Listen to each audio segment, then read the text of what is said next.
갈라디아서가 이방인을 상대로 한 유대인들의 할례와 율법으로 부추김이었다면 이 히브리서는 이미 구약 성경에 익숙해 있는 유대인들에게 그 무수한 구약 성경의 예언의 성취가 바로 예수 그리스도를 전제한다고 하는, 예수 그리스도께서 하나님이시며 하신 사역과 역할을 구약 성경을 인용하면서 확인하는 그런 내용으로 구성이 되고 있습니다. 이 히브리서는 믿음을 강조하는 책이면서 무엇보다도 구약 성경을 알고 있는 사람들에게 믿음을 강조하고 있는, 하나님을 사랑하는 사람들의 삶은 바로 이 믿음으로 행한 사람들임을 증거합니다.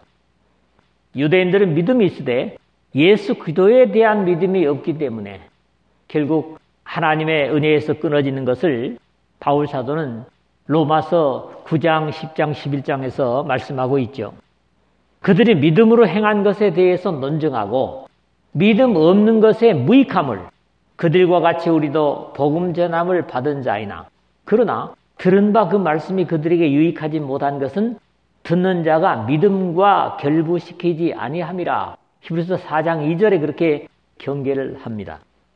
하나님의 진리를 아는 것과 그리고 믿는 것은 분명히 차이가 있습니다. 하나님께 인정된 사람들에 대해서도 믿음은 바라는 것들의 실상이여 보지 못하는 것들의 증거니 선진들이 이로써 증거를 얻었느니라. 히브리서 11장 1절 2절 증거하는가 하면 심지어는 믿음이 없이는 하나님을 기쁘시게 하지 못하나니 하나님께 나아가는 자는 반드시 그가 계신 것과 또한 그가 자기를 찾는 자들에게 상 주시는 이심을 믿어야 할지니라고 증거합니다. 11장 6절이죠. 즉 믿음 없는 어떤 행위도 하나님을 기쁘시게 할 수 없다고 선언하는 겁니다. 이것은 이방인은 우리에게도 여전히 유효한 신앙의 자세입니다. 이 히브리서는 주로 예수 그리스도를 거론하지만 한 곳에 독특한 인용 내용이 있는데 창세기 14장 17절에서 20절을 인용하고 있는 말씀입니다. 아버지도 없고 어머니도 없고 족보도 없고 시작한 날도 없고 생명의 끝도 없어 하나님의 아들과 닮아서 항상 제사장으로 있느니라. 히브리서 7장 3절에 인용하고 있는 내용입니다. 물론 이 내용은 7장 4절에서 6절까지 계속되고 있지만 이 멜기세덱에 대한 예수 그리스도의 비유는 어쩌면 이 히브리서 전체를 비교할 수 있는 내용이기도 하다, 이렇게 생각을 합니다. 왜 그런가 하니까 저자나 그 편지를 받는 수신자나 기록한 동기나 목적이나 그리고 기록한 시기는 물론이고 기록된 장소조차도 분명하지 않은 데서 앞에 멜기세덱과 같다는 말을 할 수 있다 하는 겁니다. 전체적인 흐름의 사상은 바울의 논리와 크게 다르지 않지만 다른 면을 역시 가지고 있는 데서 저자를 많은 사람들이 바울의 서신이라고 말하지만 그렇지 않은 내용도 들어봅니다. 바울의 대부분의 서신은 자신의 이름을 분명히 밝히고 자신의 편지를 받는 대상도 분명히 거론하고 있는 것이 특징이죠. 반면에 이 히브리서에서는 그런 면을 찾아볼 수가 없습니다.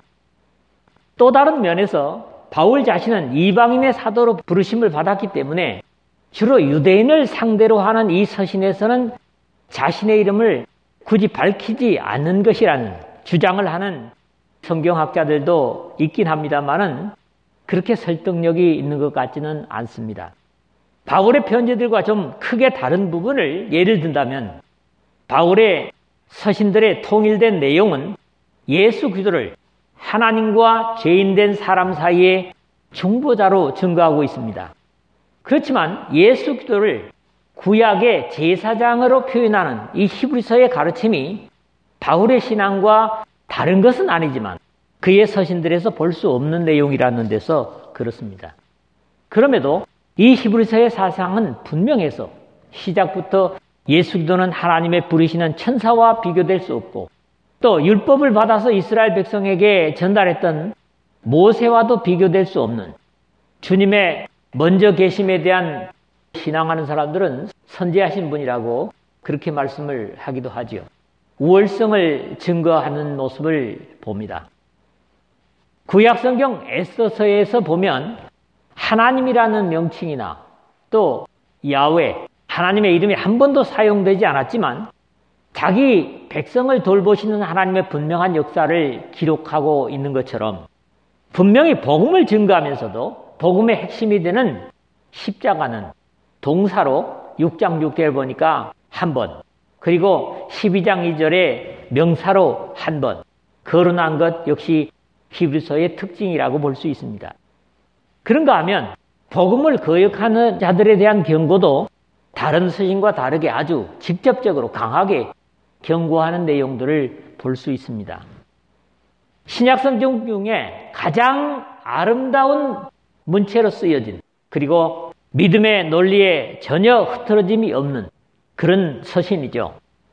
마태복음이나 야고보서처럼 글쓴 대상이 유대인인 만큼 신약성경 중에 구약성경을 가장 많이 인용하는 것이 또한 특징입니다.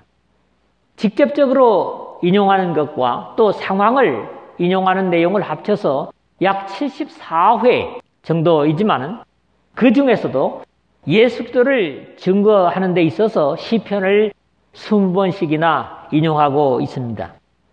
저자는 자신을 밝히지 않았지만 구약의 신앙과 성경에 능통하고 바울과 크게 다르지 않은 복음의 이해와 함께 당시 그리스 문화의 중심이었던 알렉산드리아의 영향을 받아서 헬라 사상을 충분히 이해하는 사람으로 여겨집니다. 누군가 밝히고 있지는 않지만 말이죠.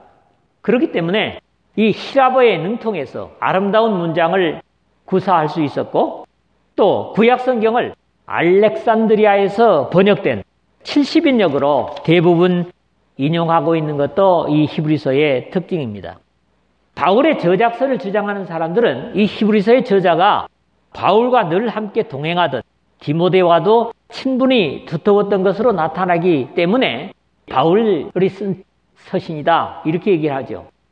13장 23절을 보니까 우리 형제 디모데가 놓인 것을 너희가 알라. 그가 속히 오면 내가 그와 함께 가서 너희를 보리라. 그런 내용들 때문입니다.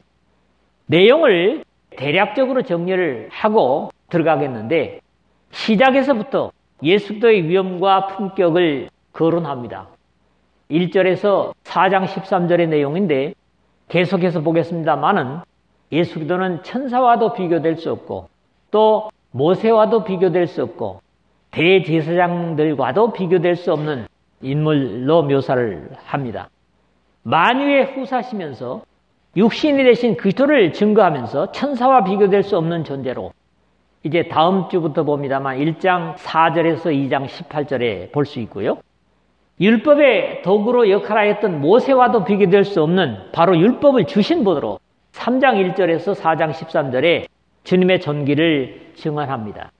다음으로는 우리 주 예수 그리스도의 사역을 증거하는데 4장 14절에서 10장 18절까지 먼저 그리스도의 영원한 제사장직에 대한 논리가 4장 14절에서 7장 28절이고요.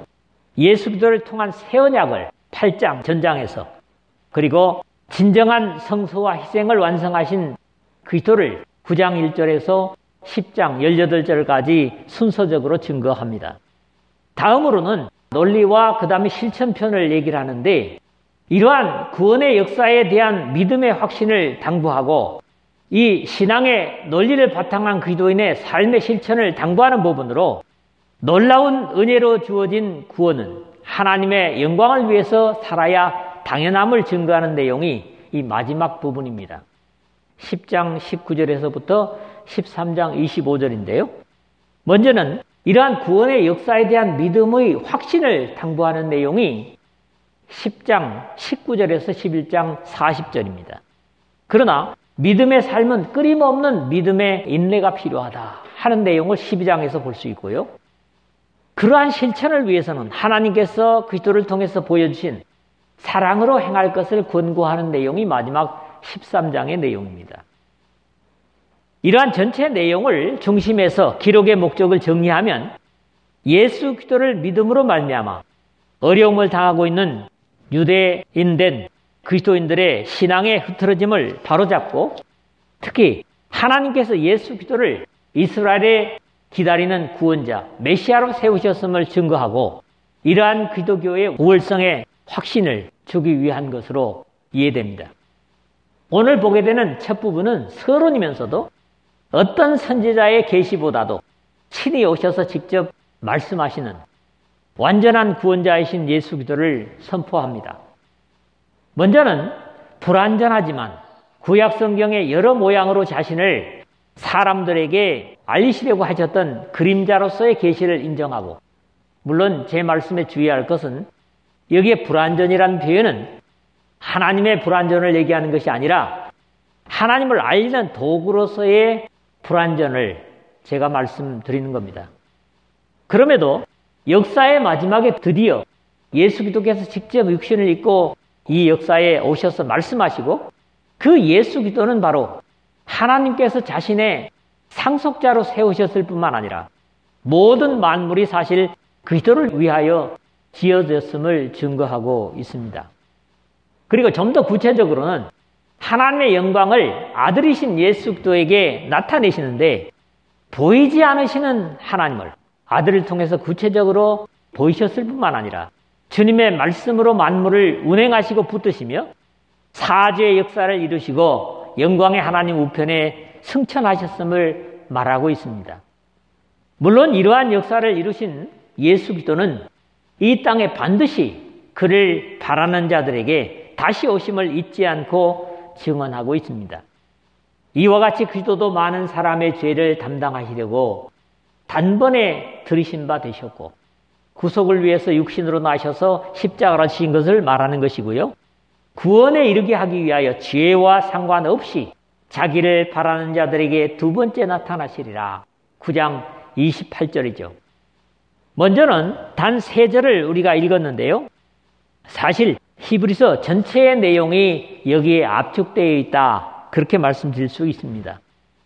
가장 완전한 계시자일 뿐만 아니라 이 역사의 창조자로 시작과 끝이 되시면서 이 역사에 내려와 사람이 되시고 죄인 스스로 이룰 수 없는 구원을 완성하신 본래의 영광의 자리로 돌아가신 하나님의 아들의 영광을 증거하고 있는 찬양이 첫 부분입니다. 한 절씩 보겠는데, 첫 번째 우리가 봐야 될 말씀 1절입니다. 여러 계시의 목적을 여기서는 먼저 말합니다.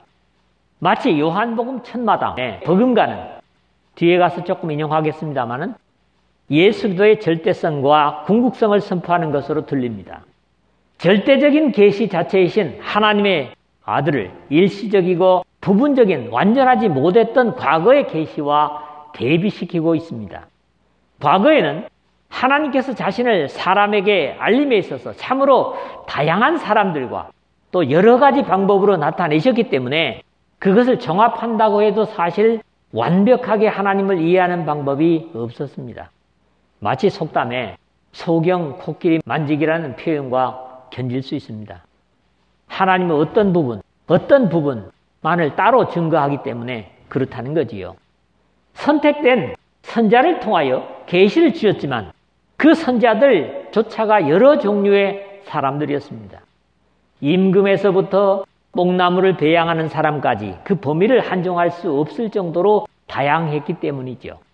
더욱이 사람이 하나님을 직접 뵐 수 없었기 때문에 하나님을 알 수 있는 한계를 가질 수밖에 없었고, 그런 이유에서 구약의 계시는 아무리 분명하다고 해도 달빛 아래 보는 정도밖에 이해할 수 없는 데서 광명의 태양이라고 하는 예수 그리스도와는 다르게 달빛 계시라고도 표현을 하고 있는 것입니다. 또 여러 부분과 여러 모양이 의미하는 바도 그렇습니다. 최초로 죄인을 구속하시겠다는 창세기 3장 15절의 말씀은 예수 그리스도의 구속이 완성되고 성령께서 오셔서 직접 가르치시는 오늘과는 다르게 당시로서는 아마 그 말씀을 이해하는 것이 쉽지 않았을 겁니다. 약속은 아브라함으로 통해서 주셨고 율법은 모세에게, 또 선지자들의 입을 통해서 직접 말씀하시기도 하셨지만 때로는 꿈으로, 표적이나 기적으로, 하늘의 징조로 말씀하셨지만 이렇게 다양하다고 하는 것은 그만큼 이해가 어려울 수 있음을 생각할 수도 있습니다. 조상들에게 말씀하신 하나님이 1절 하반절에 그랬는데, 그러면서 여기 조상들에게는 유대인들의 조상을 특정하지는 않습니다. 모든 인류의 조상을 의미하는 말이죠. 그래서 역시 예수 그리스도는 모든 인류의 구세주입니다. 그럼에도 하나님은 끊임없이 말씀하시는 하나님이셨고 지금도 말씀하시고 앞으로도 말씀하시는 하나님이신 것을 말 못하는 또 계시를 줄 수 없는 우상들과 분명히 구별하는 것을 볼 수 있습니다. 결국 여러 부분과 여러 모양으로 우리 조상들에게 말씀하신 하나님은 때로는 그것이 하나님의 말씀인지를 믿음의 조상들조차 이해하지 못하는 경우도 있었습니다. 역사 속에서 우리가 읽어볼 수가 있죠. 유대인들의 선자들만을 통해서 말씀하시는 것이 아니라 때로는 이스라엘과 전혀 관련이 없는 이방의 선자나 임금들을 통해서도 말씀하셨던 하나님이십니다. 가령 박수무당과 다름이 없는 발람, 이방 사람이고 하나님과 관계가 없는 사람이었지요. 때로는 충성된 하나님의 임금조차도 하나님이 주시는 계시를 이해할 수 없는 경우가 있었는데 요시야 같은 경우입니다. 이집트 왕 느고를 통해서 하나님이 나에게 명령하사 속히 하라 하셨은즉 하나님이 나와 함께 계시니 그대는 하나님을 거스르지 말라 그대를 멸하실까 하노라. 역대하 35장 21절 하반절에 하신 말씀을 이방 전혀 하나님 관계없는 이집트의 느고 왕이 말하기 때문에 믿을 수 없어서 저항을 하다가 결국 이 말씀대로 죽임을 당하고 맙니다. 유다 말년에는 예레미야를 통하여 보라 내가 북쪽 모든 종족과 내 종 바벨론 왕 느부갓네살을 불러다가 이 땅과 그 주민과 사방 모든 나라를 쳐서 진멸하여 그들을 노뎀과 비웃음거리가 되게 하며 땅으로 영원한 폐허가 되게 할 것이라 여호와의 말씀이니라. 예레미야서 25장 9절 말씀하셨습니다. 하나님을 전혀 알지도 못하는 이방 왕을 내 종이라고 하시면서 내가 이 모든 땅을 내 종 바벨론 왕 느부갓네살의 손에 주었다. 예레미야서 27장 6절에도 말씀하시고 여호와의 말씀이니라 바벨론의 왕 느부갓네살을 섬기지 아니하며 그 목으로 바벨론의 왕의 멍에를 매지 아니하는 백성과 나라는 내가 그들이 멸망하기까지 칼과 기근과 전염병으로 그 민족을 멸하리라. 역시 예레미야서 27장 8절에 말씀 역시 이스라엘은 받아들이기가 어려웠을 겁니다. 이 모든 내용을 통해서 생각할 수 있는 것은 우리가 감사할 이유가 됩니다. 지금 우리가 너무나 분명하고 확실한 계시를 주신 것에 대한 감사 말이죠. 여러분들 그 감사를 갖고 사시기를 바랍니다. 두 번째 말씀은 2절입니다. 만유의 상속자요 창조자이신 예수 그리스도를 말씀합니다. 불분명한 계시의 역사를 지나서 이 모든 역사의 마지막에 하나님께서는 우리와 똑같은 사람으로 오셔서 직접 말씀하셨다는 확인과 그 최종의 계시자는 만유를 이어받을 상속자이시고 또 그로 말미암아 세계를 지으셨다고 증거합니다. 이 모든 날 마지막에는 아들을 통하여 우리에게 말씀하셨으니 상반절인데 이 말씀을 근거로 예수 그리스도께서 역사의 끝, 즉 마지막에 오셨다고 이해하지만 진정한 마지막인 다시 오실 재림의 때와는 어느 정도 간격이 있는지는 정확하게 알 수는 없습니다. 옛적의 선자를 통하여 말씀하신 하나님은 그와 대조되게 이 모든 날 마지막에 오셨고 그러므로 이 말씀은 또 최종적인 계시를 의미하기도 합니다.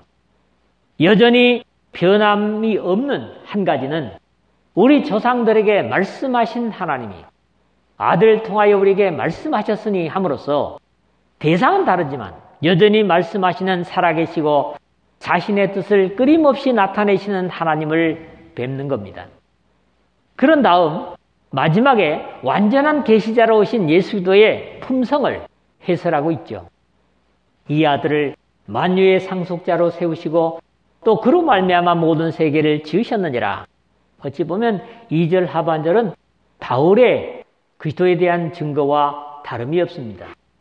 일반적으로 대부분의 신약 성경이 그랬던 것처럼 여기서도 이 계시의 주인이신 예수 그리스도의 성품과 위치를 서두에서부터 선언하는 겁니다. 여기에는 두 가지 아들의 위치를 증거하고 있습니다.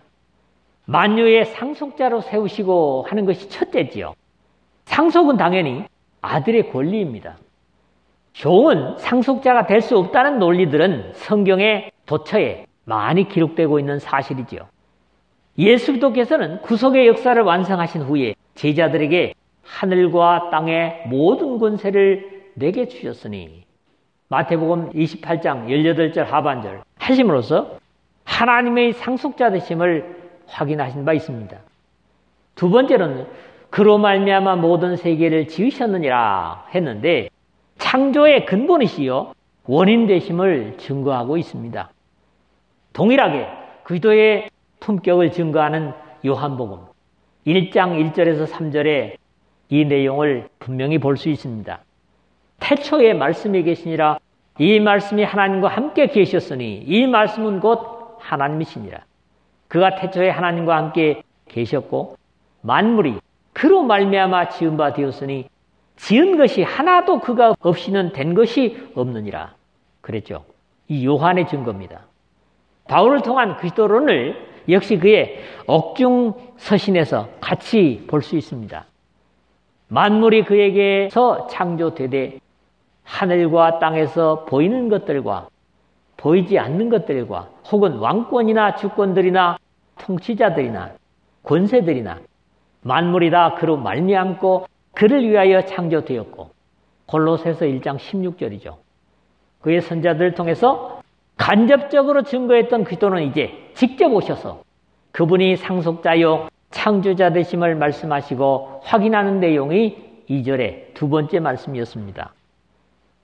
세 번째 내용은 3절입니다.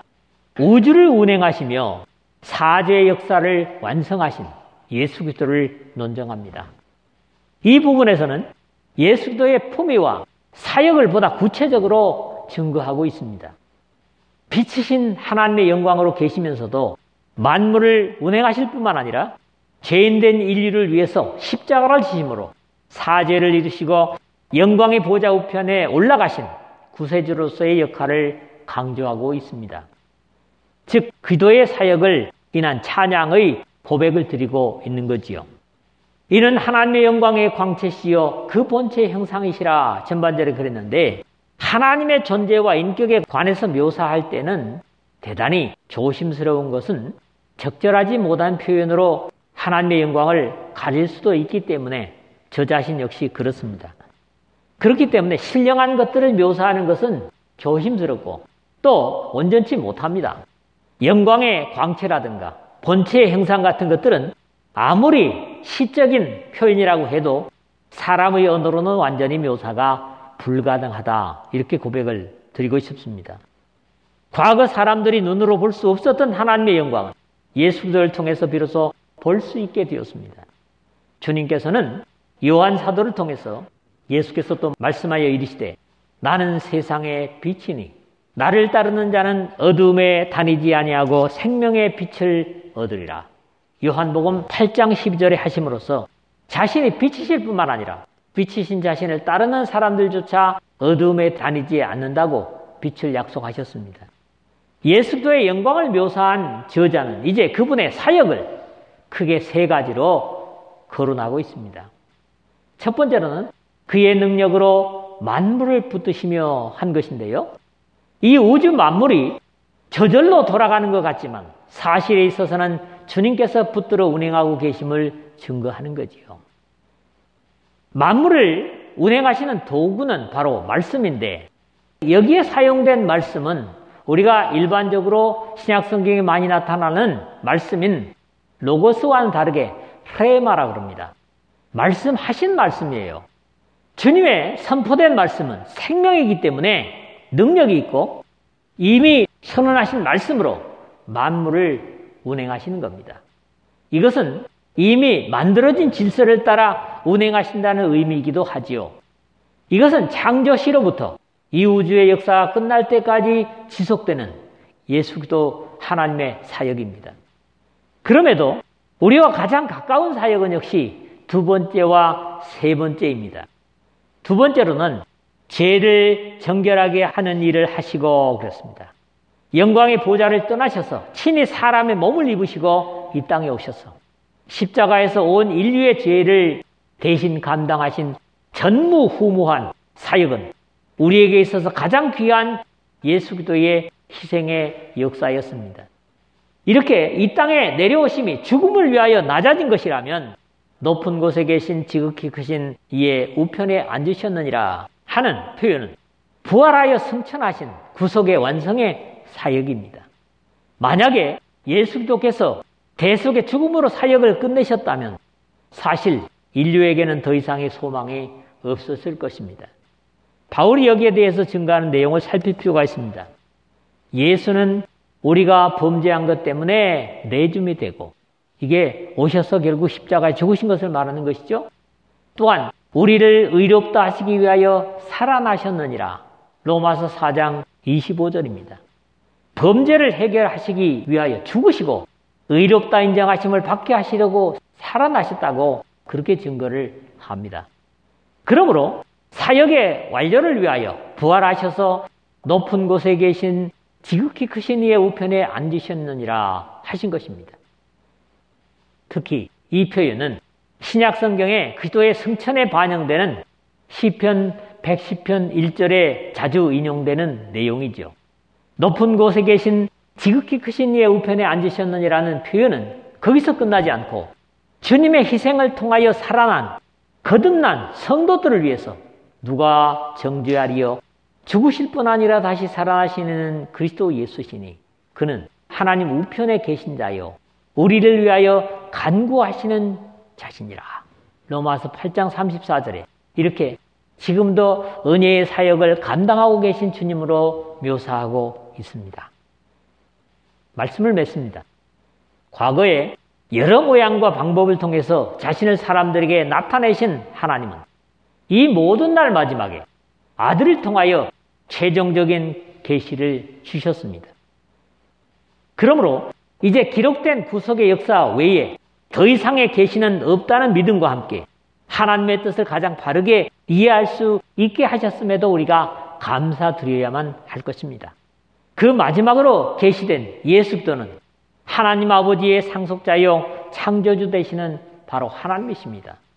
우리는 하나님의 영광의 광채를 가지신 예수 그리스도의 우주 만물은 물론 영적 세계의 보존과 구속의 역사를 완성하시고 지금도 하나님 우편에 오르셔서 다시 오실 때까지 우리를 위해 끊임없이 중보하시는 지속되는 사역에 감사와 찬양을 올려드릴 수 있는 여러분 모두 되시기를 주님의 이름으로 축복합니다.